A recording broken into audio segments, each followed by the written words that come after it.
여러분 안녕하십니까? 요한계시록 10분 강의 130번째 시간입니다.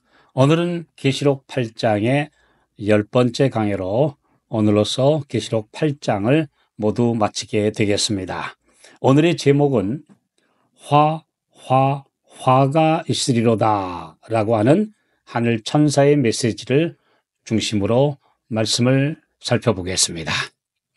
계시록 8장 13절 내가 또 보고 들으니 공중에 날아가는 독수리가, 여기 킹 제임스 역에는 하늘의 천사가 공중을 날아가며 이렇게 번역되어 있습니다.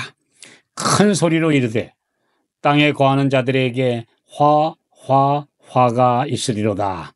이 외에도 세 천사의 불 나팔 소리를 인하미로다 하더라. 첫째 나팔부터 넷째 나팔까지 예수님을 처형하고 그분의 종들을 핍박한 유대나라와 로마 제국, 그리고 교황권의 중세 암흑기 동안에 있을 심판이 예고되었습니다.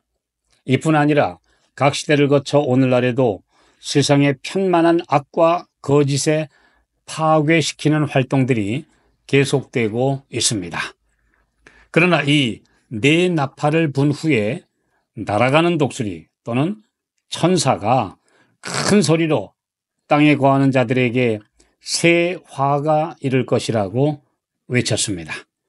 다섯째 나팔부터 시작되는 이 화는 마지막 세 나팔들이 차례로 울릴 때 일어날 큰 파멸을 말한다고 말했습니다. 이 화라는 말은 복과 반대되는 재앙과 저주를 가리키는 표현으로 계시록에 7번 기록되어 있어서 계시록의 7화라고 부르기도 합니다. 이것은 계시록에 기록된 칠복과 대조가 됩니다. 호세아 8장 1절 나팔을 내 입에 댈지어다. 대적이 독수리처럼 여호와의 집에 덮치리니 이는 무리가 내 언약을 어기며 내 율법을 범함이로다. 땅에 거하는 자들이라는 말은 계시록에서 거의 다 하늘과 상관없이 살아가는 악인들과 세상 사람들을 가리키는 표현입니다. 성도들은 그 이름이 하늘 생명책에 기록된 사람들이기 때문에 이 땅에서는 이방인과 나그네일 뿐입니다. 이 세상을 자기네가 영원히 차지하고 살 것처럼 하나님도 소망도 없이 살아가며 서로 으뜸이 되고자 하며 움켜쥐려고 하는 자들에게 무서운 독수리가 먹이를 덮치듯 새 큰 재앙이 느닷없이 이를 것이라고 경고하고 있습니다. 이 예언에서 이 땅에 화가 곧 새 저주가 이를 것이라고 3번 반복해서 외치고 있는데 성경의 여러 상징과 사건과 비유에서 3이라는 숫자는 완성을 뜻하고 있습니다. 사람이 하나님의 뜻을 거절하고 자기 스스로 인생을 살아갈 때 재앙 하나는 혹 면할지 모르지만 산 넘어 산이라는 말처럼 연달아 이르러 오는 재앙을 결국 피할 수 없는 운명임을 깨우쳐 주기 원하시는 하늘의 메시지입니다. 이사야 3장 11절 악인에게는 화가 있으리니 화가 있을 것은 그 손으로 행한 대로 보응을 받을 것임이니라. 이사야 5장에는 화 있을진저라는 말이 6번 기록되어 있습니다. 고대 유다가 패망한 원인이 된 죄악들을 열거하면서 그런 데서 돌이키지 않으면 파멸이 이를 것이라고 경고한 말씀들입니다. 선지자가 지적한 그 시대의 이런 죄들을 살펴보면 오늘날 시대와 별반 다르지 않습니다.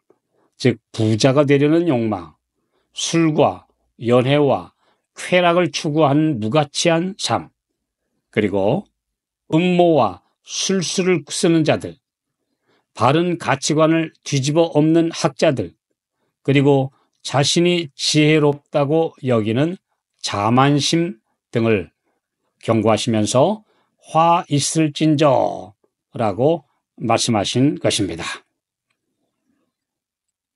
유다 왕국의 이런 죄들은 사실 오늘날의 사회와 교회 안에서까지 행해지고 있는 악한 행태들에 비하면 그 정도가 가볍습니다만 그들은 그 죄로 인해 망하고 말았습니다. 그렇다면 오늘날 이 세상은 죄악의 잔이 차고 넘쳐 심판이 곧 임박하다는 것을 누구나 인정할 수밖에 없습니다.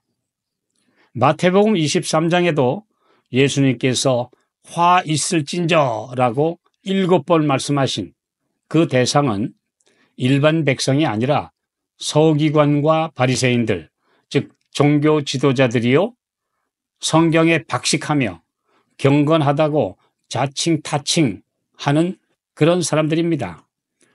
항상 지도층의 위선과 타락이 국가와 교회의 붕괴를 초래했다는 사실을 여기서 보게 됩니다. 예수님께서 6번이나 거듭거듭 지적하신 그들의 행태는 외식, 곧 겉만 꾸미는 이중적인 모습이었습니다. 하나님이 가장 싫어하시는 것이 바로 이런 위선적인 모습입니다. 종교적인 외적 형식은 철저히 진행하면서도 실제적 경건과 심령의 변화를 수반하지 않으면 아무 쓸모없어 하나님과 사람에게 버림받게 된다는 엄중한 경고입니다. 7 나팔 중에 4 나팔보다 뒤에 오는 새 나팔에 따르는 재앙이 훨씬 더 크기 때문에 새 나팔을 새 화, 새 저주로 표현했습니다. 이 재앙들은 중세 종교 암흑 시대부터 교황권과 그들을 맹목적으로 추종하던 유럽의 카톨릭 국가들에게 징벌의 침략 전쟁이 이를 것임을 경고하면서 시작됩니다. 이 전 세계적인 전쟁의 회오리는 아라비아 반도에서 일어난 이슬람 세력이 급격하게 세력을 확장하면서 시작되었지만 사실 유럽에 이르러 온 전쟁의 참화는 교황권이 일으킨 것입니다. 교황권은 성지라고 부르는 예루살렘을 이슬람 세력에서 탈환한다는 명목으로 1095년 소위 십자군 전쟁을 일으켜서 200년 이상 8차례 온 유럽 국가의 젊은이들을 동원하여 중동에 원정을 했지만 결국 그 많은 젊은이들을 죽인 채 실패하고 말았습니다.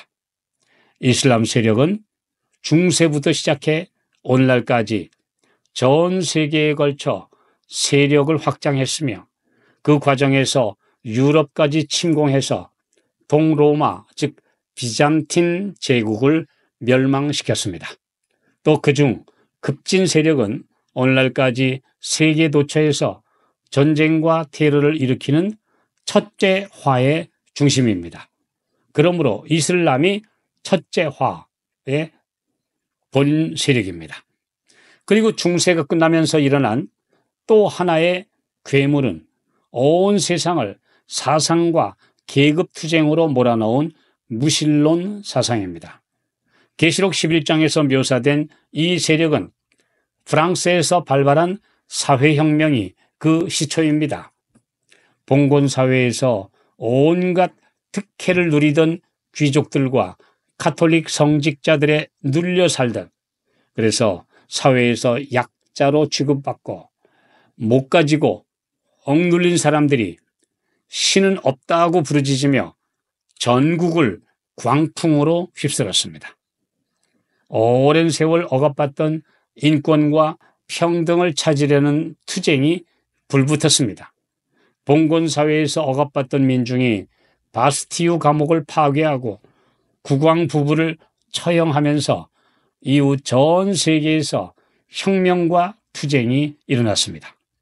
이런 민주주의와 반대되는 제국주의, 또 무서운 2번의 세계대전을 일으켰습니다.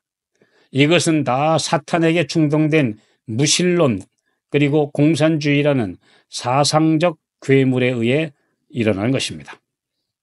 이슬람과 무신론, 타락한 기독교 세력, 가톨릭과 또한 타락한 개신교의 연합, 이 세 세력은 세 화의 원흉들입니다. 사탄이 지배하는 세상은 무서운 괴물들을 만들어낸다는 역사와 오늘의 현실을 이렇게 확실하게 보게 됩니다.